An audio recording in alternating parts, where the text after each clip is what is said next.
Barrister Gauhar ने कहा था कि जो भी मौलाना साहब जिस नुक्ते पर इत्तफाक करेंगे तो पाकिस्तान तहरीक इंसाफ भी उस मुसवदे को सपोर्ट करेगी। आपको याद होगा। तो आखिर में मौलाना साहब तो मान गए, आपके मुताबिक पाकिस्तान तहरीक इंसाफ फिर क्यों नहीं मान सकी?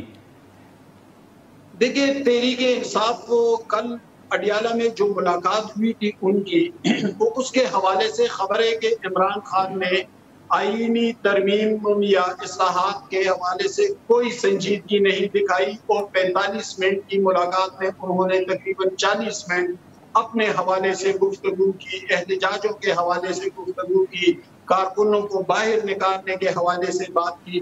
तो तसलसल के साथ उन्होंने यही बात दोहराई।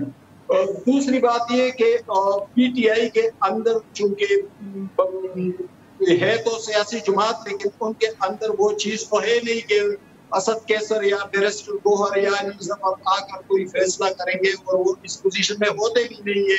कल जब वो अडियाला से निकले तो खान साहब काफी इश्तिहाल में थे और उस मुलाकात का इख्तिताम कुछ अच्छे अंदाज से नहीं हुआ था। फिर इनके पास फैसले की कुव्वत भी नहीं है पीटीआई के लोगों के पास।